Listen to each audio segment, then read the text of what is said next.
Good morning. This is Neil here with the Off the Lip Radio Show. This is episode number 11 of Who's Who in Santa Cruz. I'm here this morning with Alayna Nathe. who I've known for probably 14 years? maybe longer than that. Yeah. You were a derby girl. I was a surfer girl before I was a derby You were a girl. surfer girl. I think I met you surfing. True. I probably dropped in and you probably yelled at me. Probably. What's a likely chance of you yelling at me and F-bombing me while I was dropping in on you? Back then, Yeah. probably 10 out of 10 chance. 10 out of 10, huh? Think you calmed down. You've calmed down over the years. Yeah. Age comes grace, right? Yeah. And then you were a derby girl. And what was your derby name? My derby name was Polynesia. Polynesia. Do you know what my derby girl name was when No, I I forgot. when I did that whole shtick with the derby girls? No. Mine was Kneel and Pray. Really? So we both got the knee in there.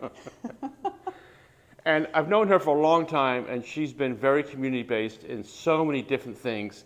She's always had fingers in all kinds of little pies and stuff. So I'm going to recap that this morning and see where she was, and where she is right now. Yeah. So let's just join. This is Alayna right here. Alayna, just start. Where were you born? Were you born here? Are you Santa Cruz native? No, I'm not a Santa Cruz native. Okay. I never claimed local. I grew up over the hill and moved here literally the day that I graduated from high school. So Which high school? I've been here since 1989, and I grew up going to Palo Alto High. Did you do good? In high school? Yeah. Oh, I was 1 foot out of school all the time. How many times did you ditch school for surfing? I didn't start surfing until I moved here. Oh, you didn't? So I ditched school for other things. All right. And then came to Santa Cruz. Yep. How'd you make it? Yeah, How'd you get by? You know, I was a student like everybody else. So I was 18. I moved here. I went right into Cabrillo. Yeah. Worked at every health food store in town. So I worked at New Leaf and Whole Foods and everywhere. Worked my way through college. Had 3 majors. Dropped out of college to start surfing professionally. And You were a professional surfer? as much as you could be as a female longboarder in the late 90s. Right. But yeah, I was dedicated to surfing, traveling, competing, and that led me to open my first business, which was Paradise Surf Shop. That's right. You own Paradise. You know what? I still have a Paradise Surf Shop T-shirt. So do I. I hang on. It's got holes in it, but it's one T-shirt I won't throw away. Yeah, I love that. I know. Yeah, I just can't that was a get great rid store. of it. And it just got holes everywhere. I gotta keep that T-shirt. Yeah. That was a great shop. Mm-hmm. Yeah, we really loved that. Like that was a foray for me into connecting with my community and opening up a shop where everyone was welcome and you could spend time in there. It really kind of relates to hangouts. It was a hangout there. Yeah. And it was a female-based surf shop. Yeah, we were the first all-female surf shop in Northern California, one of the only ones in the country. Right. And it was just a really special time to be a woman in the water. You must drive that building, by that building every day and still think about that place. Well, I love and it. Sally, right? And Sally and Christina and Sarah. We had 4 business partners, so it was quite a lot. But it was such a great adventure. And then what happened? So after Paradise, I moved into actually more surfing competition. I actually stepped away from the surf shop so that I could travel and surf on a global scale. You can make a living doing that as a female longboarder? As a female longboarder in the early 2000s, absolutely not. No. you could live, paycheck to paycheck, or photo to photo, or contest purse to contest purse, but there was never any big money in it. Okay. No. So I was like bootstrapping it. Yeah. So what did you get now? I know you had stuff going on. So what happened? So I had kids. Yeah. I had kids. I got involved in roller derby. So once I had kids, I didn't have the time, energy, freedom to surf quite as much. And then I fell into roller derby. I saw it.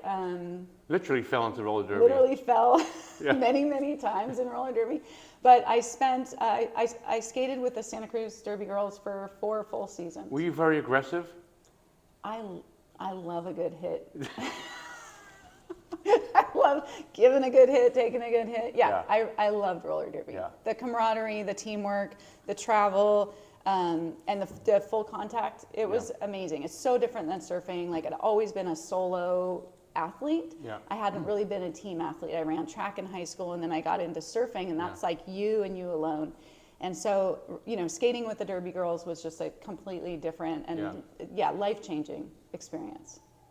Then where are we at now? Gosh, so after I think of my life in sort of like 2 layers. Like, what was I doing for a living, and then what was I doing as an athlete? Because I kind of go through phases in both. And so after roller derby, I just really focused on my fitness. Now I'm like a gym rat, so that's how I stay fit and healthy. I don't surf nearly as much as I used to, and I certainly don't skate anymore. And for the last few years, I just sort of bounced from thing to thing. I have a background in bookkeeping. So during that time, I was doing bookkeeping for a number of different businesses, but I stumbled into working with water systems, water filtration, water ionization back in 2018. So going on, 5.5 years of working with this. So what you have here today, company. Blue Zone Water, isn't something you just stumbled across. You've been working with water for a number of years. Yeah. So Blue Zone Water's the actual store, brick and mortar. We open Labor Day weekend, so we're brand new, 2 months in business, and it's so fun because we're right on Portola, about a block from my old surf shop. 30 years later or whatever. So what water are people drinking, and what water should they be drinking? Like getting the water from here for free. By the way, it's free. What water am I drinking out of the tap? Gosh. Well, there's layers to everything. So there's tap water, unfiltered tap water, which I wouldn't recommend anybody drink or give to your pets or cook your food with. I would stay as far away from it as possible. And I highly recommend that people at the very least are filtering out chlorine from their come in here water. and find out about it, right? Yeah. Come in here and find out. Just ask questions. Right. So Blue Zone Waters was opened really with my overall vision to educate people about their choices for the water they consume. And there's lots of choices and there's lots of misleading information out there. And so I invite people to come in. If you look around the store, it's full of educational information. Right. And then I am constantly sharing my experience and my knowledge about water filtration and the benefits of drinking ionized water above most of those other choices. It's free. You can come get it for free. Yeah. What's your website? So the website is bluezonewaters.org. So it's waters with an S and then .org. Okay. Yeah, You're on and Facebook, people can Instagram? go. We are on Facebook and Instagram, same address. Good girl. Yep. You did good. Where are you headed? Where am I headed now? Yeah. I'm kind of here for the duration. Stuck here? Yeah, I love being here though. I love talking to people in the community who are coming in to ask more questions about water. Yeah. And as Neil said, this is a free water store. So we sell water ionization systems, but if you want to try the water for any period of time, drink it for years if you want. You just purchase your containers from us and you can fill up for free. There's literally no catch. But not for me personally, I didn't give a shit where I got my water from. I just get it from the tap. Yeah. Yeah, but it tastes different. Yeah. I have to admit, it doesn't taste any different. It's the same shit. You know what? It tastes different. So this is very different if you want to treat your body right, you work out your outside of your body, or you work out your body. Feed your body good stuff. Absolutely, yeah. Right? Feed your body with living water. So this is actually antioxidant water, which you can't find anywhere else in town. So come on in, and at the very least, come in and ask me some questions. And yeah, this is the next chapter in my life, and I'm just excited to be here. Alayna, thanks for coming on. Thank you. You're very, very welcome. How was that? Wasn't too frightening, was it? Fantastic.